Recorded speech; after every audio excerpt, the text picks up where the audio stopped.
Aloha Koa Pau. This is Kaiopua Fife with the Koani Foundation, bringing you another segment of Voice of the Truth one-on-one with Hawaii's future. We're in Waimea, Kauai this afternoon, and we're very fortunate to be here with Nakulu Arquette. Nakulu, aloha. Good to see you, man. We're actually in Waimea town, and what we have over here is a poi mill, and Nakulu is going to tell us something about his relationship with his building and so forth. I know years ago we went to Palua training together. You're still involved with the Palua? Still involved. Yeah, still Here involved. in Kauai. Yeah. Yeah. The name of the school over here now is Paku'imi Helua. We're still under the banner of Paku'iaholo, which is my teacher, our teacher, right. Olohe Mitchell Eli. Right. He's our master of that the whole organization, which right. is a branch of the body. Right. Uh-huh. Mm-hmm. And so, I know at one point you had people coming from all over the island, but are they still coming over to Waimea to get together, or what? Well, we train at Prince Kuhio Park, the birthplace of Prince Kuhio Kalani'anaole. Yeah. We train over there every Monday night. Mm-hmm, mm-hmm. So we're still active at doing that. Every week we still do security for concerts. We still do right. security for different schools. Right. We still meet, work with the kids, mm-hmm. Makiki games, different kind of games. Right. We still do all those stuff. Cool. Good fun, eh? Yeah, yeah. Have you got some young people coming up in the ranks? Yeah, we got a lot of we have the sons of Lua, the sons of the men, right? That we invite, and they come and they train with us Monday nights too. Yeah. Yeah. So long high school, mm-hmm. juniors, seniors, we have them bring their sons now. Yeah. Cool. Well, that's great to hear. The change in the name is I guess a reflection of the way you guys have evolved, I guess, huh? Yeah. Well, Paku'iaholo is rapid strikes. Paku'imi Helua is the searching strike. That's all part of, we're all part of the main school body, right? The Pa, right? Which is again Paku'iaholo. Yeah. Right. Well, you've got another undertaking that we just heard. I just heard about. I know there was some problems. The first time I remember there being some research done years ago, OHA paid somebody like $150,000 to do a study on whether or not a poi mill was needed. Now, as far as I was concerned, they could have given that money and just start one, but they actually, I guess, initially gave somebody that just to do research. Yeah. That was way back when. And then I guess it came about, and then there were some problems, and now it's to a point where how long have you had this in operation? We stopped on the store on the way in and saw Lehua Poi in a bag. Yeah. So you're in business. You're doing business. Yeah. January 17th was the first production. January 17th? Yeah, we started first production. Yeah. Makaweli Poi was founded by this guy, John Ana, taro farmer. Right. That's a tough job when you got to farm the taro and manufacture and deliver the taro. That's a tough. I've done distribution, that. And that's tough. He managed to do that for a number of years. It's all up to the taro, You get bad taro, good taro, and they went through a string of bad luck with bad taro, which can happen to any company. Sure. When you watch all the poi companies fall by the wayside, Big Island, I don't think they have any poi companies there anymore. Maui, I don't think they have anything, except for backyard guys, Right, sure. Honolulu, I think there's only one left, Honolulu Poi. Wow. Taro brand, I think there's just one left. Haleiwa is done, Kalihi Poi is done. Yeah. So it's a tough business. We have Hanalei Poi down here, right, down the north side. They're good. They're good guys. Waipa Poi does a lot of educational things for the kids, for the kupuna. Great program they get down there, run by the Sproat family. Right, sure. And the Makaweli one, but just a string of bad luck with taro. Like I said, can happen to anybody. Can happen to anybody, and was always decision to transfer to another organization, which our ambition is to support Hawaiian language. So we're affiliated with Kauai Kini School, through Kimo Perry, and funds from that, percentage from that at the end of the year goes to support the Hawaiian schools, maybe some scholarship programs if we do really well, But you cannot make money with poi. Yeah. Yeah, poi is not a money maker. Right. Poi will takes too much labor. Yeah. You never really know until you do them. Yeah. And I never wanted to do poi. No. John Anna offered me this place about 8 years ago, and I refused. Yeah. Oha talked to me back in April, and I refused to. I didn't want any part. Right. But because of the shutdown or transfer to foreigners, Yeah. we had no choice. We had You had to. to step up, we had to grab. We had to grab it. And Yeah. all the lure men work here, wives work here, and right now we're basically doing it for love, yeah. Yeah. Because it's a pride of our people. Right. The poi in the whole world, you got taro. Yeah. Yeah, all over the world. Yeah. But only Hawaiians made poi. Yeah. And the best for poi is a lehua strain. It's the best taro. And what's on the front of your bag that I saw? Lehua poi. Lehua That's poi. why I named it lehua poi. Terrific. Yeah. I tried with other taro. I tried with moi. I tried with poni poni. I tried with number 6. Now you're getting. I tried with that, and the results were not good. Yeah. I'm going to diversify into taro flour and make other products from the taro flour. I Right. can use that taro for that, but not for poi. Yeah. The Hawaiians are real selective with their poi, Right. what taro they use. So Yeah. I'm going to maintain that direction. And if we don't have that lehua that week, I won't make. Then it just I'll won't be out concentrate there. on kulolo. I'll concentrate Whatever's on available. the fried, other products that I can do from the taro flour. Right. Oh, sky's the limit there with taro. Yeah. We got to diversify. Yeah. Because a poi, all the poi makers know there's no. Can't stand You on cannot its own. you cannot really make money on poi because of it's labor intensive. Yeah. Oh, it's real labor intensive. Well, especially the way that it's grown in Hawaii, which is a traditional, hands-on, Yeah. no mechanization. Yeah. But as you mentioned, around the world, around the equator, I mean, taro in its many names. I think like in Puerto Rico, I bought taro, but it was called marangas, and they eat it, but they don't. Of course, they don't make poi. Yeah. They stew it and they treat yeah. it like a potato. Yeah. And it's a main staple. In Florida, I think is the biggest production facility for taro, or at least it was at a time a study was done maybe 10, 15 years ago. But it was all mechanized. It was all mechanized. Perfectly flat fields, running machinery. But that doesn't seem to be the way that Hawaiians, the relationship between the taro and the aina Yeah. is totally different from this concept of 100% mechanization, a commodity. There's more to it than that. Oh, God, yeah. In Waimea Valley alone, the amount of farmers have up here, all good, hardworking farmers. Feet in the mud, hands in the mud. Right. They just get down and dirty. It's a lifestyle. Yeah, lifestyle for a lot of these guys, and they're real good at it. Yeah. Good bunch of guys up in the valley. In fact, all over, all the taro growers. Yeah. No mechanized. No. They use a tiller though. They Well, have tillers, yeah. which is thank God they got that. Yeah. I think Oha bought one of the tillers for all the taro farmers in Waimea Valley at share. one time. Yeah. To share the tiller and the backhoe and all of that, which was real nice of them to do Yeah. that. Well, that's cool. Yeah, it's a tough business.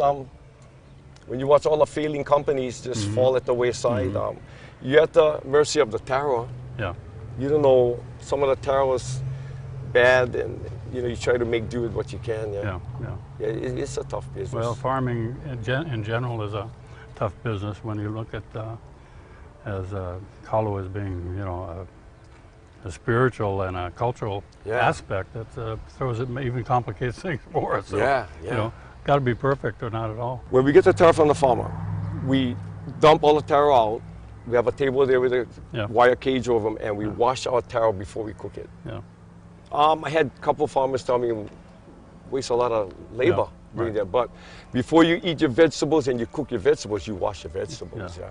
So Tutu always said, Grandma always said, you wash your taro before you cook it. Yeah. And so we wash it first, and You can then see I can what you show you got guys the better. process in Yeah. there. Yeah. You What can the- see better what you got. Well, you have to you work get with it. animals all up in the taro patches, and you want to Right. make sure you clean all that off before you Yeah. cook. Yeah. How many bags you dealing with today? Yes, just I guess. Looks like real plenty, yeah. It looks Yeah. like a lot, but these are the bags that we cover the steamer with. Oh, I Once see. we load the bags in Yeah. the steamer, Uh-huh. we cover it all up like an emu. Okay. Yeah, so we cover it all up, and Okay. then most of these bags are for that. There's a certain way to cover them up, And I'm just learning that too, bro. Yeah, well, I mean, it's a process as you go. Yeah. So how does it come in? Does it come in bins? No, it comes in bags. It comes in bags. Yeah, they drop off a bag. A bag is 80 pounds to 100 pounds. Yeah, Yeah. it ranges in between there. Right. And then from there, a farmer will drop off 10 bags, another farmer will drop off 5 bags, Right. and you get different farmers with different amounts. Yeah. Right, right. And then from there, all gets washed, all loaded on these wagons, taken in, and we load it up in the steamer. Ready to go. Does it go in the front door? Or In the front door.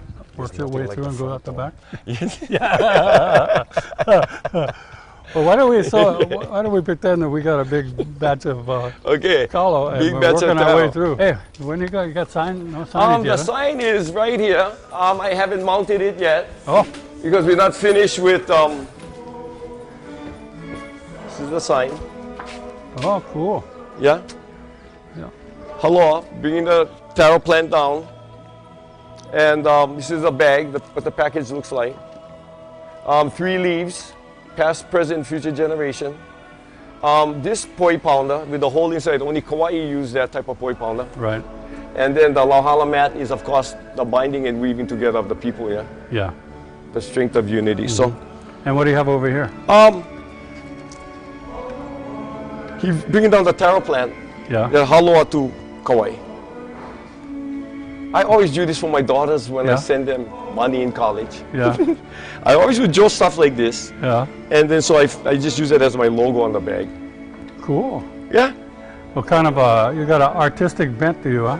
that's A little twist. that's the rumor. Yeah. This is a dehydrator. It can do up to 240 pounds of taro at a time, which I also intend to do dry aku, shrimp, and other stuff. Wow. And all these drawers, and it's easy nowadays. It's you just whack in what numbers you want to do, and you load up all your taro over here. Yeah. The taro has to be grinded, has to be cooked first, and then it all loads up in here. And for an hour and 15 minutes, it produces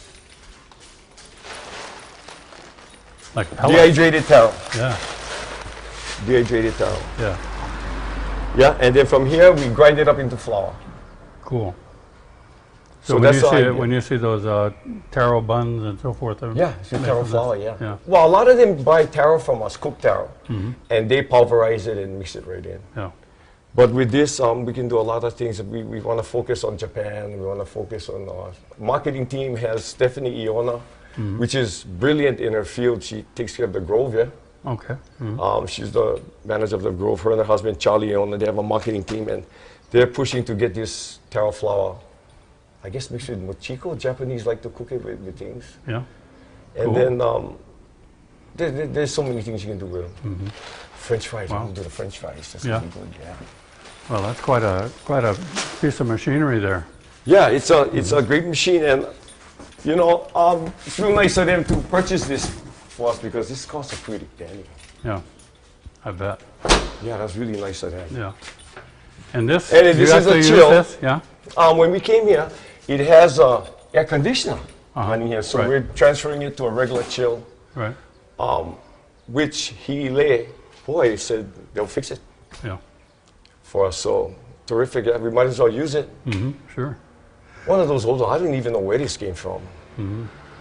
Well, when the farmers they just drop the bags in front. Well, the right? taro comes in, Yeah. yeah, and then we load it in the chill, Yeah. we wash it up, and then right into the steamer. It loads up all in here, and then we have the different thickness of burlap bags that we cover all the taro with. Yeah. Then we canvas it over, and this steamer can do up to 40 bags. I would guesstimate it as even more than that Wow. at one time. And then this is a boiler. This So is a you generate the steam in there. Yeah, this is a boiler. It's a year old. So the water goes from the outside tank, fills this up, shoots it in there, and in an hour and a half, the taro's done. Wow. Terrific system. Yeah. From here, the taro goes in here. We take all Peel the them. skin off. From here, it goes in there, and then that's where we take out any rots, Yeah. lole. Right. Yeah, and then cut Final, out, yeah. wash out good, and then from there, it's in buckets and it goes into the grinder. This grinder is terrific. Terrific grinder. Loads up in this hopper, comes in here, grinds it out, and then the workers start bagging it there. We stick it in the mixer if we need to, but we haven't need that mixer. Yeah. It comes out here, smooth, huh? but we run it twice. Yeah. And we use only purified water. We don't use tap water. So it goes in here, they bag it, it gets loaded up in bins and chilled and in my van, and 5 o'clock the next morning it's on the road. Restaurants, bakeries, Right. stores. How often do you do the bagging and distribution? Like once a week or twice a week? Last week was twice. Twice. Depends on you how much you get coming in. This week, I'd like to do just once a week, so we can enable us to get into the other products, Kulolo, Right. other Value TerraFlower added, products. Yeah, because like I said, with Kulolo we need 4 workers. With Poi we need like 12, Right. and the labor intensive for Poi is Yeah. outrageous. Yeah. Yeah. So you're talking about the full gamut of value added taro products. So. I want to attack all the taro, whatever the taro can make. One guy came up with tortilla. Sure. One of our guys. So I said, so what we're doing in here is I'm having guys do like a business within the business. So one guy will spearhead hummus. Okay. Another guy will spearhead the tortilla thing that he was thinking about, but he has to pass my taste test first. I think I get pretty good taste for stuff. So Only you? No. Oh, okay. Well, other people, yeah, we probably gonna pass it around, but I have a pretty good taste. Yeah. But good to go with more people, yeah. And then other products that they can come up with. Some other guys have like poi dogs. You know that corn dogs you dip the hot dog in? Yeah. We're gonna call it poi dogs. We sell the batter, but they mix it with the water and whatever they want to do. And they can make their own batter. So different guys spearheading different things. Cool. My son spearheads the dry aku. So it's like a business within a business. They can run their businesses. Lehu Poi will buy all the things they need, but they make their product and we sell it, and they can make out good without having to go through all this. It takes a lot of parts to make something happen. Oh yeah. And when you have people who are building on their own ideas, like you're talking about the individual different products. I mean, that's their baby. They got to make it work. Huh? Yeah. And then they're the spearhead of that. So the bulk of whatever comes in, that's that guy's business, yeah. And then a percentage goes back into Lehu Poi to pay expenses and everything, but they can have their own businesses within the business. And most of the Lua men is who I present that to. Are involved, yeah. Only, actually. Yeah. Well, it's a known quantity, it's not like dealing with strangers. Yeah. So you got the same ethic. Same mind. Yeah, same mind. Same base. Yeah. Cool. So it gets kind of a tossing game between this and my other business. Right. That's a full-time business, and this is turning into full-time plus. I spend way more hours in here than I do there. Yeah. Well, even though you've got that one down and you've been doing it for so long, you got to stay right on top of it. Oh, you got to live the business. So plenty of people tell me, yeah, I want to start my own business. I ask them why. They say, I want to be my own boss. And you're never your own boss. Yeah. When those bills come rolling in, when you handle everybody else's money and it all goes out. Most of the time you're doing this. Yeah. And you hope there's enough to keep on giving out, and maybe even some to stick when you're done. I know, I've been there. And this guy asked, one of his kids asked me, oh, you must be rich. Like, you see all of this sweat I get going on over here. If I was rich, I wouldn't be sweating. This is very exciting. So in the distribution and spreading it out around the islands, do you integrate that with your boiled peanuts? Yeah. And things? Yeah. So I deliver all at the same, I deliver together, the same stores, yeah. Right. So now it takes me twice as long because I'm doing 2 separate invoices, 2 separate companies. Yeah. Nuts or what? Live a full life. Yeah, exactly. Overflowing. So it's like nuts or what? So you're doing boiled peanuts, but you were doing other stuff. Yeah, boiled peanuts, roasted lihimui seeds. We have our own beehive, so we make our own lihimui seed and lemon peels with our own honey. Right. Yeah, and then we make all kinds of stuff. Seeds, green tea, pumpkin seed. I mean, we make a lot of different items. Yeah. Just local snacks. Yeah. Yeah, but they go off the counter, they go off fast, I know. Well, we go with the high-end stuff. Sure. I can get the low-end seeds, but the high-end seeds Yeah. is hard to get. Yeah. Other people who work hard, they deserve to get the best. I try to bring them the things I like. There you go. Yeah, why go in? I think I eat most of it. Well, this is terrific. It's real ambitious. But the fact that you're, involving all the PA folks who want to be involved and work at it, I mean, it's good for everybody. Yeah, and when they come in here, they speak only Hawaiian. They come in here, they work, they speak Hawaiian only. Yeah. We have ni hao, uncles come in here and help. Different older people come in, they just jump in and help. And all they want is Get it boy. done. Yeah. Wonderful people. So you guys wind up pulling all-nighters, or some people? Not too much? I stop at 4:30 in the morning, and then I finish at 11 at night. Yeah. So it's pretty hectic. The first people start showing up at noon, and we work till about 9, 10. And by the time I finish loading up all my stuff and moving out, it's been a full day. Yeah, for real. Yeah. You don't need to go any longer than that. No. Yeah. But great help. We got great guys that come. This other boy, Inoka, Kalihi, this other boy named Kalihi, Nemo. We got a good bunch of guys that come here. I always like that phrase, "Oihana nui kealuia," a lot of hands make the work easy, but the truth is, hard work is hard work. Yeah. Did you design the lehua bag? Yeah. That took me a few months. You should have charged yourself a lot for that. Graphics is a high-end business. Man, now you tell me. You missed the opportunity. Next time, charge yourself heavy duty for that. Well, this girl called Carrie Palamo was terrific at formulating that. That was her family's poi pound that we took a picture from. Yeah. So she got that all together. And that's a real implement. Yeah, and Ink Spot down in Lihue that does all the bagging. This boy Aaron Yadao did a terrific job with that label. Yeah, you got it right on that stair, that stool. This is the bag.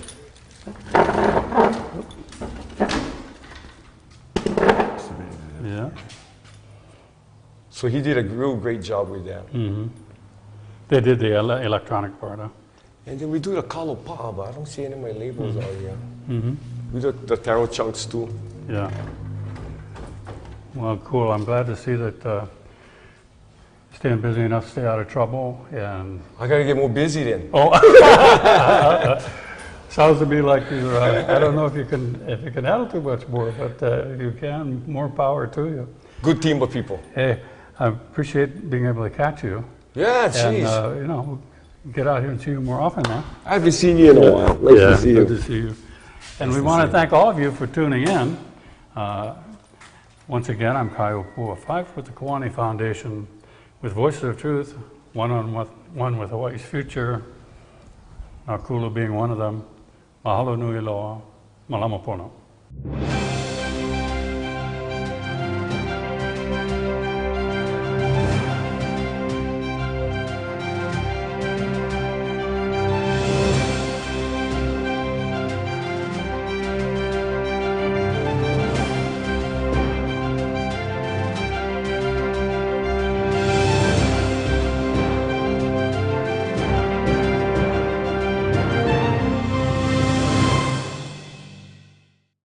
Mahalo for watching Voices of Truth one-on-one with Hawaii's Future. Watch us on the web 24/7 at voicesoftruth.tv.com. You'll find all our shows, including this one, in case you want to see it again or share it with family and friends.